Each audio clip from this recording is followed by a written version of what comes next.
দর্শক আসসালামু আলাইকুম। তো দেখতে পাচ্ছেন যে কালকের ভোটগ্রহণ আপনারা সকলেই জানেন। তো সেই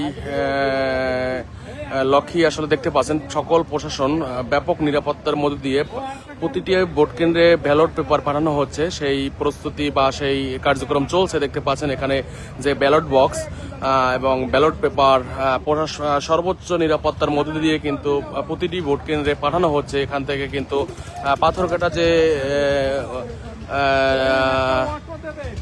উপজেলা ভবন রয়েছে, সেই ভবনের সামনেই কিন্তু ব্যাপক গাড়ি ছিল এবং সেই গাড়িতে কিন্তু এখানে আনসার রয়েছে, পুলিশ রয়েছে, তাদের মাধ্যমেই কিন্তু এবং সামনে ঘাট দিয়ে নৌবাহিনী এর মাধ্যমে কিন্তু আমরা দেখতে পাচ্ছি যে প্রতিটি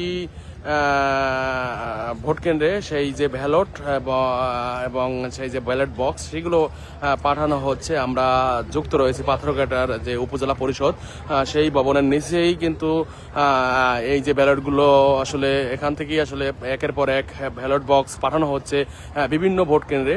তো আসলে সব মিলিয়ে কিন্তু ব্যাপক এখন বর্তমানে কিন্তু প্রশাসনের যে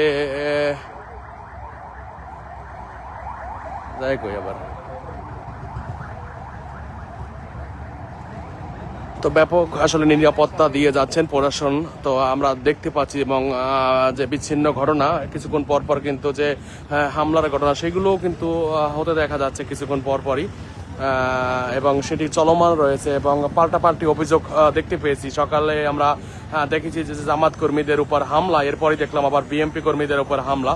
তো সব মিলিয়ে কিন্তু পাল্টাপাল্টি অভিযোগ রয়েছে, পাশাপাশি যে প্রশাসনের কার্যক্রম সেটিও চলমান রয়েছে এবং প্রশাসন কিন্তু সেই যে ব্যালট পেপার নিয়ে কিন্তু তারা যে ভোট কেন্দ্রের উদ্দেশ্যে রওনা হচ্ছেন বা চলে যাচ্ছেন দেখতে পাচ্ছেন, এবং সর্বোচ্চ নিরাপত্তার মধ্য দিয়ে কিন্তু এই কার্যক্রমটি হচ্ছে। এবং দেখতে পাচ্ছেন পুলিশ রয়েছে, নৌবাহিনী রয়েছে, আনসার রয়েছে, তাদের মাধ্যমেই আসলে এই ব্যালটগুলো পৌঁছানো হচ্ছে প্রতিটি কেন্দ্রে এবং আসলে যথেষ্ট নিরাপত্তা দিয়ে যাচ্ছে এবং প্রশাসনের যথেষ্ট তৎপর দেখা যাচ্ছে।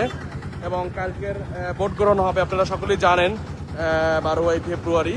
তো আসলে সবারই প্রত্যাশা যে ভালো একটি সুষ্ঠু ভোট গ্রহণ হবে এবং দীর্ঘ 17 থেকে 18 বছর মানুষ ভোট দিতে পারেনি, তো এবার যাতে আসলে সবাই ভোট দিতে পারে সেই চেষ্টাটি কিন্তু করে যাচ্ছেন এবং প্রশাসনও কিন্তু এর কারণেই অনেকটা তৎপর রয়েছেন। আমরা সেটি কিন্তু লক্ষ্য করছি। আমরা যুক্ত ছিলাম পাথরঘাটার যে উপজেলা পরিষদ ভবন, সেখান থেকে আমরা যুক্ত হয়েছিলাম। তো ভালো থাকবেন, সুস্থ থাকবেন, পরবর্তীতে অবশ্যই আপডেট জানাবো।